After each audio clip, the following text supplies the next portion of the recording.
ओम नमः सिद्धेभ्यः। सरस्वती नमस्तुभ्यं वरदे कामरूपिणी विद्यारंभं करिष्यामि सिद्धिर्भवतु मे सदा।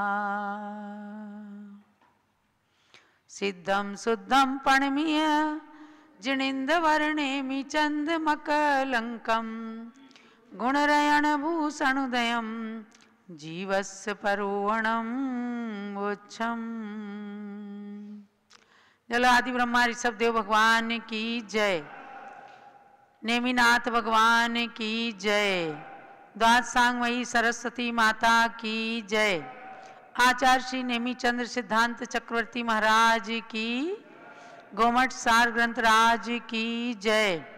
परम पूज्य गणिनी प्रमुख श्री ज्ञानमती माता जी की जय। तो भव्यात्माओं, अब प्रारंभ हो रहा है गोमठ सार जीव कांड ग्रंथ का स्वाध्याय। मंगलाचरण हुआ। भगवान नेमिनाथ को नमन करके आचार्य श्री नेमिचंद सिद्धांत चक्रवर्ती गुरुदेव के चरणों में बारंबार नमन करते हुए श्रुत भक्ति आचार्य भक्ति पूर्वक गुरुदेव के चरणों का स्मरण नमन करते हुए अब हम दूसरी गाथा में आते हैं। क्योंकि आचार्य देव ने कहा कि जीवस्य परोवणमोच्छम, जीव की प्ररूपणा यानी जीव प्ररूपण नाम के ग्रंथ को मैं कहूँगा। और उनका कहने का अभिप्राय यही है कि संसार में हर जीव अशुद्ध है, क्योंकि वह संसारी है। तो संसार में अशुद्ध जीव के स्वरूप भेद प्रभेद आदि दिखाए गए हैं या देखे जाते हैं। इन्हीं को संक्षेप और विस्तार से कहने का लक्ष्य लेकर उन्होंने ये बात कही। जीव प्ररूपण यानी जीव द्रव्य का वर्णन करूँगा मैं। तो असल में देखा जाए तो प्ररूपणा एक ही है, जीव। और जो संक्षेप रुचि वाले शिष्य हैं उनके लिए दो प्ररूपणाएं कही गई हैं, यानी जीवस्थान और जीव समास और गुणस्थान।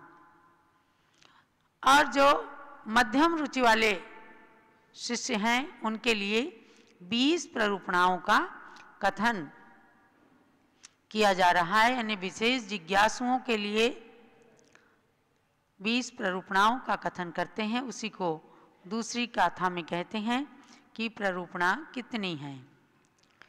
गुण जीवा पज्जति, गुण जीवा पज्जति, पाणासन्नाय मग्नाय, पाणासन्नाय मग्नाय, वो गोव्यकंसो, वो गोव्यकंसो, विषम तु परुवणा बणिदा, विषम तु परुवणा बणिदा। एक साथ सामूहिक रूप से गाथा का उच्चारण करेंगे। गुण जीवा पज्जति, पाणासन्नाय मग्नाय, वो गोव्यकंसो, विषम तु परुवणा बणिदा। गुण जीवा पर्याप्तया प्राणाः संज्ञाश्च मार्गणाश्च उपयोगोपि च क्रमशः विंशतिस्तु प्ररूपणा भणिता।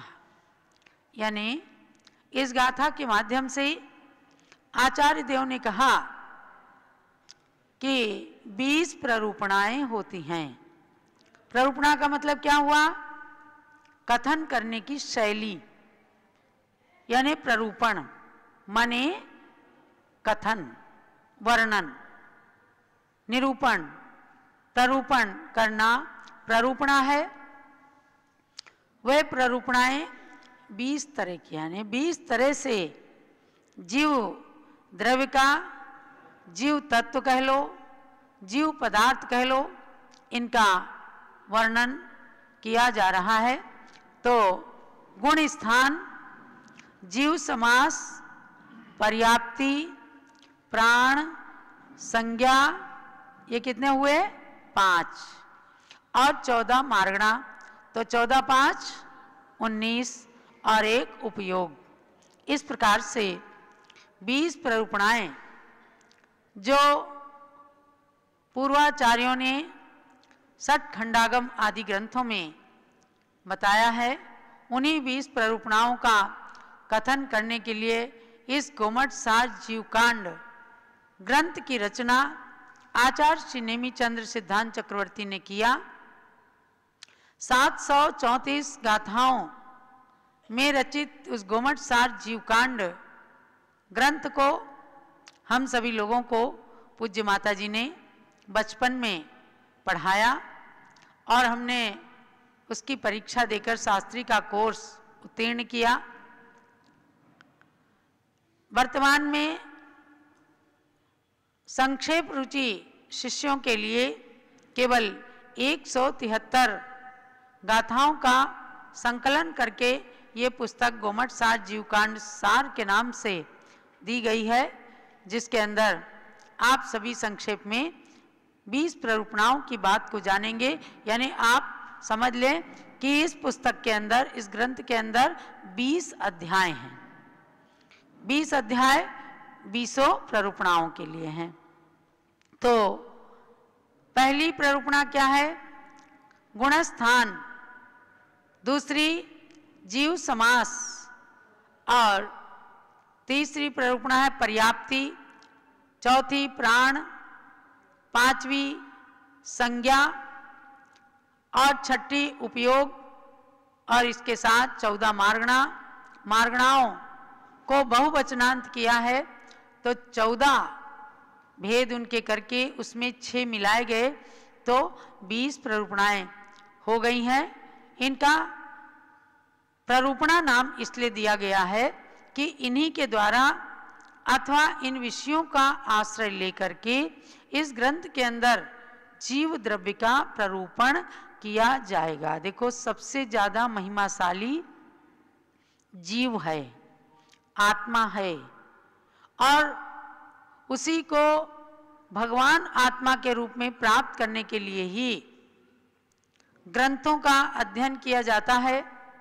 और जब जिस व्यक्ति को पूर्ण रूप से वह आत्म तत्व समझ में आ जाता है, तब समझो कि उसका स्वाध्याय उसके जीवन के अंदर सार्थक हो जाता है। एक छोटा सा उदाहरण आपको बताती हूँ कि प्राचीन इतिहास है कि एक पद्मिनी नाम के नगर में कोई मतिवर्धन नाम के दिगंबर जैन मुनिराज अपने चतुर्विध संघ के साथ में पधारे और वे उस नगर के बहुत सुंदर उद्यान के अंदर आकर के ठहर गए। उसमें ज्ञानी ध्यानी साधु संघ, आरिका माताएं सब लोग थे। वहां पर जब वो ठहर गए तब उस उद्यान के माली को बड़ा डर लगा कि राजा इस माली को बहुत सुंदर हर वक्त देखना चाहते हैं, हम कई माली लोग इसकी साथ संभाल करते हैं। तो एक दिन कांपता हुआ वह राजा की राजसभा में आया। उसने कहा, राजन आप मेरी समस्या का समाधान कीजिए। उसने एक प्रश्न किया कि राजन, कहीं पर आगे तो बहुत अधिक ऊंची ढालू चट्टान है और पीछे अगर जाएं तो बाघ बैठा हुआ है, ऐसे में हम किसकी शरण में जाएं? यानी नीचे उतरते हैं तो इतनी ढाल है कि नीचे एकदम गिर करके जाएंगे, प्राण नहीं बचेंगे, और ऊपर बाघ बैठा हुआ है, वो हमें खा जाएगा। ऐसे में हम क्या करें? राजा ने कहा, बताओ ऐसी कौन सी समस्या आई है? तो माली ने कहा कि राजन, जिस उद्यान को आप बहुत सुंदर बना करके रखना चाहते हैं, उस उद्यान में ऐसे ऐसे करके महाराज लोग, कुछ साधु लोग आ गए हैं, तो अब हम क्या करें? अगर उसमें किसी तरह की कोई गंदगी आएगी, उनके दर्शन करने के लिए भी लोग आते हैं, तो हम क्या करेंगे? राजा ने कहा कि कोई बात नहीं, चलो अब तो ठहर गए ना। बोले हाँ महाराज, कई दिन से हम इंतजार कर रहे हैं, तब पता चला कि चातुर्मास है तो ये साधु लोग कहीं नहीं जाएंगी, 4 महीने रहेंगे, तो अब आप बताइए कि हम करें क्या? राजा ने कहा कि तुम जाओ, तुमको अभयदान दिया जाता है, कोई बात नहीं। और राजा अपने पूरे परिकर के साथ उन महाराज जी के दर्शन करने के लिए जाता है। देखता है कि सारे साधु खूब ज्ञान ध्यान में एकदम निमग्न है, कोई भगवान की वंदना में तत्पर हैं, कोई हाथ लटका करके खड़े होकर के ध्यान कर रहे हैं, कुछ आरिकाएं अच्छे अच्छे स्वर में पाठ वगैरह पढ़ रही हैं। उनको जा करके देख करके सबके पास अलग अलग जा करके राजा ने दर्शन किया, और उन सब की शांत मुद्रा से उसके मन पर गहरा प्रभाव पड़ा कि ये तो कोई अरे गहरे नहीं है, ये ज्ञानी ध्यानी आत्मा का ध्यान करने वाले संत जन मालूम पड़ते हैं। और राजा क्रम क्रम से सब संतों के दर्शन करके और आ करके आचार्य देव के पास में बैठ जाते हैं, और वहाँ पर आकर उनका प्रवचन सुन के फिर कहते हैं, हे नरश्रेष्ठ, हे आचार्य पुंगव, ये संसार के विषय भोग बड़े सुखदायी होते हैं, आपने इनको छोड़ करके, आपकी मुख मुद्रा से तो ऐसा लग रहा है कि आपको बहुत बड़े महाराज होना चाहिए था, लेकिन आप ऐसे पद को स्वीकार करके बिल्कुल नग्न है, मुझे समझ में नहीं आता क्यों छोड़ दिया। तब महाराज ने उन्हें वैराग्य का उपदेश दिया, संसार की नश्वरता के बारे में बताया कि हे राजन, आप बताइए कि ये भोग कितने दिन तक आपके पास रहेंगे? न जाने कितने चक्रवर्ती भोगों को भोग करके चले गए, न जाने कितने राजा चले गए, क्या आप इनको बिल्कुल स्थिर समझते हैं? और जब नहीं समझते हैं, ये भोग नश्वर हैं, तो हमने यही नश्वर क्षणिक इनको सोच करके सच्चा सुख जो आत्मा के अंदर है, जो कर्मों को नष्ट करने से मिलता है, उस सच्चे सुख की प्राप्ति करने के लिए ही हम इस पद को स्वीकार किए हुए हैं। हमारे सारे संतगण ज्ञान ध्यान में तप में लीन रहते हैं। तो ऐसे मुनिनाथ के मुख कमल से जब राजा ने इतनी सुंदर सुंदर बातें सुनी, देखो जो पूरा भोग विलास में निमग्न रहता था, उस राजा को क्षण भर में वैराग्य हो जाता है, और वो कहता है कि वास्तव में आज आपने मेरे ज्ञान के चक्षु खोल दिए, हे संत प्रवर, अब मुझे सच्चा वैराग्य हो गया, मैं घर नहीं जाऊंगा, मैं महल में नहीं जाऊंगा। तुरंत उन्होंने मुनिराज से, आचार्य देव से जैनेश्वरी दीक्षा धारण कर ली। क्यों कर ली? क्योंकि उन्हें आत्म तत्व की पहचान हो गई। उन्होंने जान लिया कि इन सब के बीच में रहते हुए मेरे शरीर के अंदर जो एक भगवान आत्मा है, उसको ही प्राप्त करना सार है, बाकी सब कुछ निस्सार है। और इसीलिए इन संतों ने इस पद को स्वीकार किया हुआ है। मैंने आपको जैन पुराणों का ये छोटा सा उदाहरण इसलिए बताया कि हमारे आचार्यों ने 4 अनुयोगों के ग्रंथों में संसार की असारता और उससे छूटने का उपाय, उसे जो बंधते हैं वो सब कारण बता करके फिर उससे छूटने का उपाय बताया है। उसी की श्रृंखला में ये गोमट सा जीव कांड है, जिसके माध्यम से अपने शिष्य गोमट राय यानी चामुंड राय को संबोधित करते हुए आचार्य नेमिचंद सिद्धांत चक्रवर्ती ने ये गाथाएं कितनी सुंदर लिखी कि हे चामुंड राय, इस बात को जानो कि जो 20 प्ररूपणाएं हैं उनके द्वारा केवल एक जीव तत्व का ही वर्णन है। संसार में रह करके हम न जाने कितने ताने बाने बुनते हैं, अब तुम इस बात को जानो। इसलिए सबसे शुरू में उन्होंने अभिप्राय बता दिया कि मैं जीव की प्ररूपणा को कहूँगा। अब प्ररूपणाएं कितनी हैं ये मानो प्रश्न हो गया। तब उन्होंने बताया कि प्ररूपणा 20 हैं। अब आपको बता, सबसे पहली प्ररूपणा क्या है? गुण स्थान। दूसरी प्ररूपणा क्या है? जीव समास। तो गुण स्थान, आप गुण स्थान को जाने तो क्या है? मोह और योग, मन वचन का योग। मोह और योग से होने वाली आत्मा के सम्यक दर्शन ज्ञान चारित्र गुण की अवस्थाओं को गुण स्थान कहते हैं। इन्हें गुणों के स्थान बताने वाला जो सार है वह गुण स्थान कहलाता है। तो पहले अवगुण से ले चलते हैं, अवगुणों से गुणों की ओर चढ़ना होता है। जैसे सीढ़ी चढ़ करके कोई महल के ऊपर, मंदिर के ऊपर पहुंचता है, ऐसे ही मिथ्यात्व नाम के अवगुण से लेकर के 14 गुण स्थान की सीढ़ियों को चढ़ने का उपक्रम किया जाता है। ये कहलाता है जीव समास, गुण स्थान। और जीव समास क्या है? जिसके अंदर जीव द्रव्य का संक्षेप में, समास माने संक्षेप में वर्णन किया जाए कि जीव कर्मों के कारण संसारी है, जीव कर्मों को छूट जाने से मुक्त बन जाता है, बीच में 84 लाख योनियों के अंदर परिभ्रमण करता है। तो अनेक प्रकार के जिन सदृश धर्मों के द्वारा अनेक जीवों का संग्रह किया जा सके, उन सदृश धर्मों का नाम है जीव समास। यह हुई दूसरी प्ररूपणा। तीसरी प्ररूपणा का नाम है पर्याप्ति। आपको हमने आश्रव त्रिभंगी के स्वाध्याय में भी बताया था, तो उसके अंदर भी तो पर्याप्ति क्या है? परिआप्ति, यानी जो ग्रहित आहार वर्गणाएं हैं उनको खल रस भाग आदि के रूप में परिणत करने की जो शक्ति विशेष है उसकी पूर्णता को कहते हैं पर्याप्ति।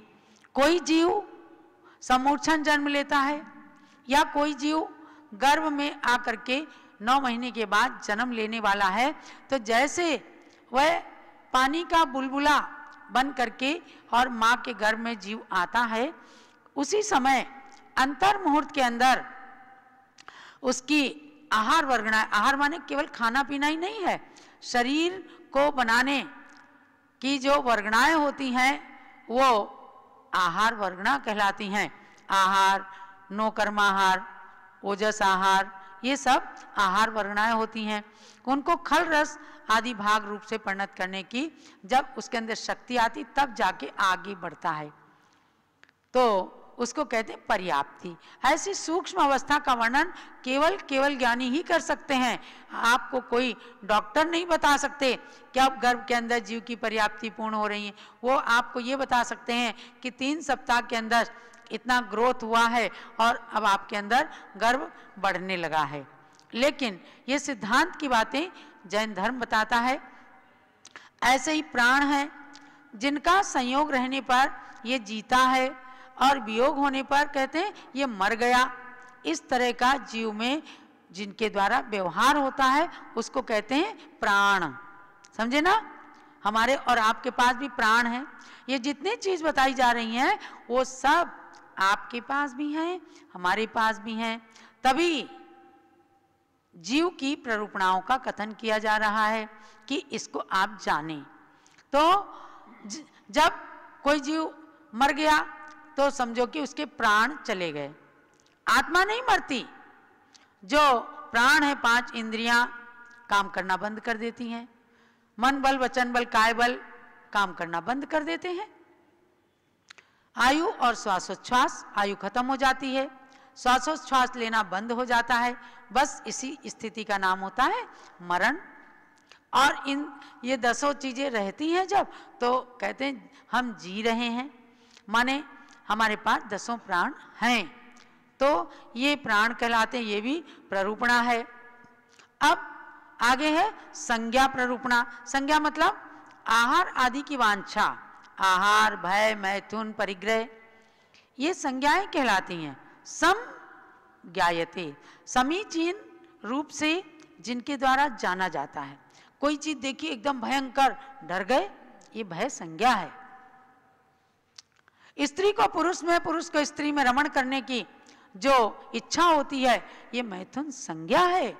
इसको आप इस जैसे वकील की भाषा होती है ऐसे ये सिद्धांत की भाषा है कि इस संज्ञा का उदय आता है, तब एक दूसरे के प्रति राग पैदा होता है, और उस राग भाव को खत्म करने के लिए ही आचार्य वैराग्य का उपदेश देते हैं। तो आपको बताया संज्ञा, भोजन करने की इच्छा होती है, आहार संज्ञा है, उस पर निग्रह करते हैं, अरे आज तो हमें उपवास करना है, आहार संज्ञा है उनके, लेकिन उस पर विजय प्राप्त करने के लिए उपवास, एकासन, रूखा सूखा भोजन ये सब किया जाता है। आहार, भय, मैथुन और परिग्रह ये संज्ञाएं हैं। और आगे 14 मार्गणाएं कहलाती हैं, जिनके द्वारा जीव को 84 लाख योनियों में खोजा जाता है। मृग्यते इति मार्गणा, जिनके अंदर जा करके खोजना है, जैसे रास्ता खोजते हैं, इस जंगल से जाकर कहाँ रास्ता जाता है, इस पगडंडी से कौन सा रास्ता जाता है, बंबई जाने के लिए कौन सा रास्ता है, ये खोजबीन कि जीव कैसे कर्मों को करके कौन सी गति में जाता है, ये मार्गणा है। चाहे इंद्रियों की खोज करें, चाहे गति की खोज करें, चाहे काय की खोज करें, आपको हम आगे चल करके इन मार्गणाओं के भेदों के बारे में बताएंगे। और तो 14 मार्गणा हुई और 5 भेद हुए, गुणस्थान, जीव समास, पर्याप्ति, प्राण, संज्ञा, और 14 मार्गणा, ये हुए 19। अब 20वीं मार्गणा है उपयोग। उपयोग किसे कहते हैं? तो बाह्य और आभ्यंतर, यानी एक्सटर्नल और इंटरनल जो कॉजेज होते हैं, कारण होते हैं, उन कारणों के द्वारा होने वाली आत्मा की चेतन गुण की सामान्य यानी निराकार और विशेष माने साकार परिणति को उपयोग कहते हैं। आप कहते हैं ना, साकारोपयोग, अनाकारोपयोग, ज्ञानोपयोग, दर्शनोपयोग, ये उपयोग कहलाता है। जिस स्थिति में कोई पदार्थ का आकार सामने झलकने लगता है वो कहलाता है साकारोपयोग, और जब उस साकारोपयोग को प्रकट होने से पहले आत्मा के अंदर सूक्ष्म अवलोकन होता है, आकार झलकता नहीं, वह कहलाता है निराकार। तो सामान्य उपयोग और विशेष उपयोग, ये उपयोग, तो इस प्रकार से आपको हमने 20 प्ररूपणाएं बताई हैं। चूंकि मार्गणा शब्द जो है भेद सबके हैं, गुणस्थान के भी 14 भेद हैं, जीव समास के भी 20 भेद हैं, और पर्याप्ति के भी 6 भेद हैं, प्राण के भी 10 भेद हैं, संज्ञा के भी 4 भेद हैं, और मार्गणाओं के 14 भेद हैं। लेकिन यहाँ पर केवल मार्गणा के 14 भेद इसलिए कहे कि बहुवचनांत है, बहुवचन होने से ही मार्गणाओं के 14 भेद कर दिए, बाकी को एक एक करके बताया गया है। तो 20 प्ररूपणाएं इस प्रकार से इसके अंदर कही गई हैं। आपको एक एक गाथा इसमें से याद करने में भी आनंद आएगा, और ये 20 प्ररूपणाएं वही हैं जिनको लेकर के हमारे पुष्पदंत आचार्य, भूतबली आचार्य, जिन्होंने आज से लगभग 2000 साल पहले षटखंडागम के सूत्रों को रचा, आचार्य श्री धरसेन स्वामी से ज्ञान प्राप्त करके, और पुष्पदंत आचार्य ने सबसे पहले षटखंडागम की रचना का शुभारंभ किया। पुनः अपने भांजे, गृहस्थ अवस्था के भांजे जिन पालित को दीक्षा दे करके और संत सुत्त विवरण करके और जीवस्थान नाम के अधिकार को 177 सूत्र में रचा, जो वर्तमान में षटखंडागम की पहली पुस्तक के नाम से प्रसिद्ध है। उसमें 177 सूत्र हैं। उनको लेकर के जिन पालित को भूतबली अपने सहपाठी मुनि के पास भेजा कि मेरी आयु अब समाप्त होने वाली है और अब मेरी शक्ति काम नहीं कर रही, इनको आधार बना करके आप आगे जितना भी सिद्धांत हो सके उसको रचना कीजिए। भूतबली जी ने तुरंत उनके अभिप्राय को समझ लिया और आगे जा करके उन्होंने जीवस्थान को आगे बढ़ाया। खुद्दाबंध और बंद स्वामित्व विजय, वेदना खंड, वर्गणा खंड, इन सब खंडों को रच करके षट खंडागम के ग्रंथ को पूर्ण किया। और जो हमने परिचय पढ़ा उससे लगता है कि जब तक भूत बलि आचार्य ने उन ग्रंथों को 6841 सूत्रों को 5 खंडों में निबद्ध किया और छठा खंड है महाबंध, उन सब को परिपूर्ण किया, तब तक पुष्पदंत आचार्य जीवित थे। और उन ग्रंथों को लेकर के देवताओं ने पूजा की और दोनों मुनिराजों का बड़ा भारी सत्कार सम्मान किया। पहले इन मुनियों के नाम सुबुद्धि और नरवाहन थे, बाद में देवताओं ने उनके नाम पुष्पदंत और भूत बलि रखे। तो उसी जीवस्थान को लेकर नेमिचंद्र आचार्य ने इस जीवकांड, गोमट सार जीवकांड को रचा और उसका हम संक्षेप में आपको अध्ययन करा रहे हैं। कल आप आगे चलेंगे, एक एक प्ररूपणा के बारे में पढ़ेंगे। आज आपने 20 प्ररूपणाओं को जान लिया है, इनको जरूर याद रखिए, इनके लक्षण याद रखिए। आपका ये स्वाध्याय आपके आत्म तत्व को प्राप्त करने के लिए निमित्त बने, यही सबके लिए मंगल आशीर्वाद है।